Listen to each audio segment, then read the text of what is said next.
जय श्री राम। राम लक्ष्मण जानकी सदा करो कल्याण। श्यावर रामचंद्र की जय। पवन सुत हनुमान की जय। उमापति महादेव की जय। रमापति रामचंद्र की जय। वृंदावन कृष्ण चंद्र की जय। आओ हनुमंत बिराजो गुण लागू तमने पाय। रामायण वाचे रामनी सांभळजो हनुमतराय।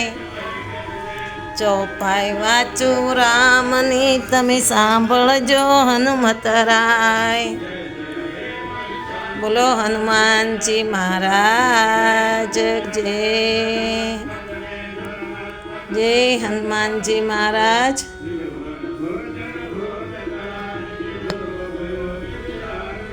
जय श्री राम। जय श्री राम। जय हनुमान।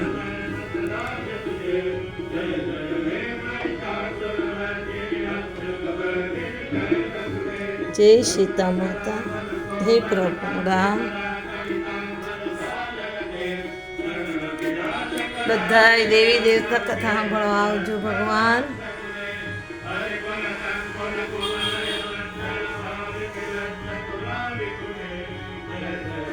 जय माँ भवानी सर्वमंगल मंगल्ये शिवे सर्वाय साधिके चरण्ये त्र्यंबके गौरी नारायणी नमस्तुते। माँ नारायणी नमस्तुते। बोलो गंगा मैया की जय। माँ भवानी नी जय। जय माँ भवानी सर्व शिव माँ हे माँ सुत।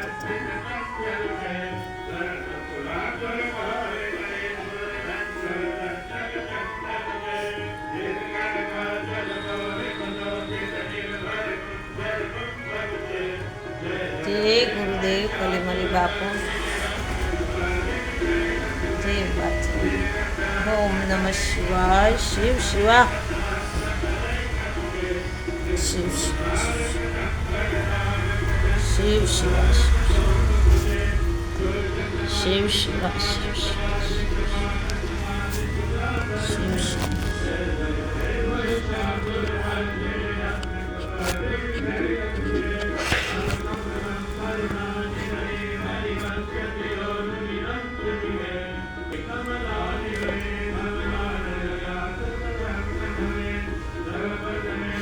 जय श्री राम। जय श्री राम। हे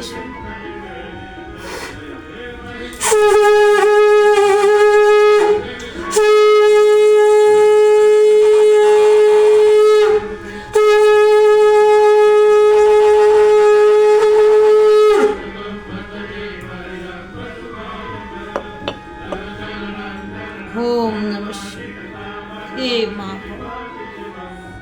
हे राम। राम लक्ष्मण जय श्री राम।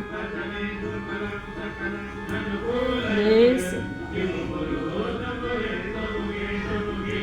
हे राम।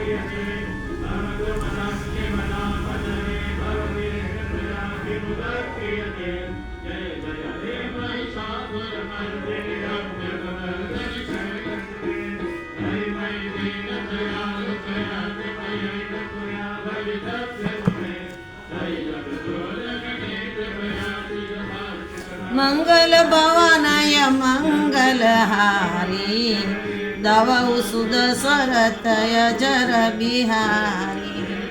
जगत सुता जग जननी जानकी अति प्रिय करुणा निदान की। ताके जुग पद कमल मनावे जासु कृपा निर्मल मति पावे। श्री राम जय जय राम। रघुपति राघव राजय राम। पतित पावन सीताय राम। जय श्या राम। जय श्या राम। जय माँ।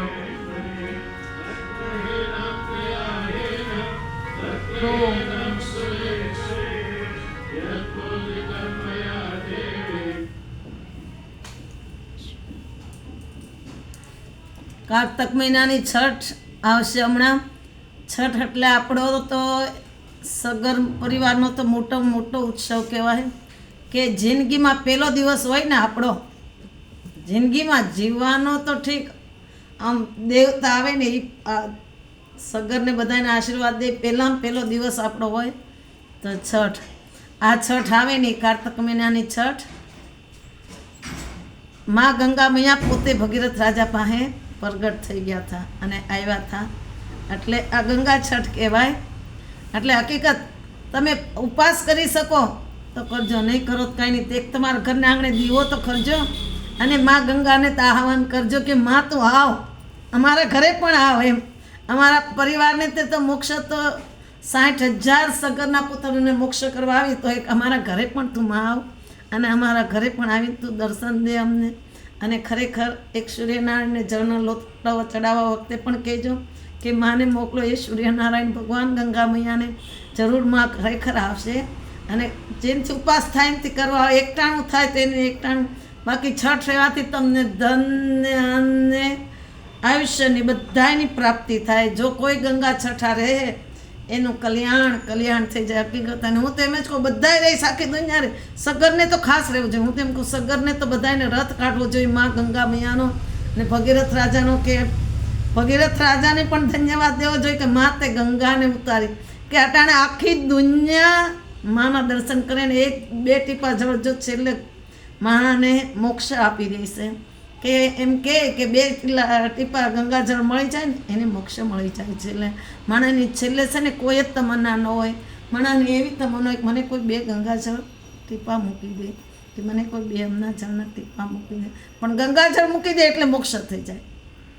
2 જ ટીપા ગંગાજળ પડવાથી મોક્ષ થઈ જાય. અને જો એની આયુષ્ય હોય ને પીડાતો હોય માણસ, તો 2 ગંગાજળની પણ 2 ચમચીની 4 ચમચી તમે ગંગાજળ એને પાવ ને તો માણસ ઊભો થઈ જાય હોતા.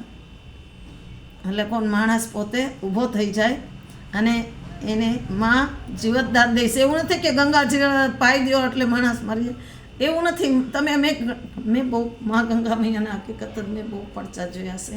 એટલે હું તો એમ જ કહું કે કોઈ માણસ જો એ જીવવાનો હોય, એનું રોગ મટવાનો હોય અને કોઈ 1 મહિનોથી જઈને તમે ગંગાજીમાં સ્નાન કાયમ ઉઠીને તમે ગંગાજળ કાયમ ખાલી ગંગાજળ પીને 1 મહિનો રહ્યો ને કામ, તો તમારો રોગ ગમે એવો હોય વયો જાય, કેન્સર ગમે એવું હોય વયું જાય. પણ તમારે 1 મહિનો અહીંયા માતાજીનું જપ કરવા પડે, તપ કરવું પડે અને ગંગાજીમાં રહીને કાંઠે સ્નાન કરીને 4 ખોબા કાયમ જ ગંગાજળ પી લો, તમને કાંઈ જ ન થાય.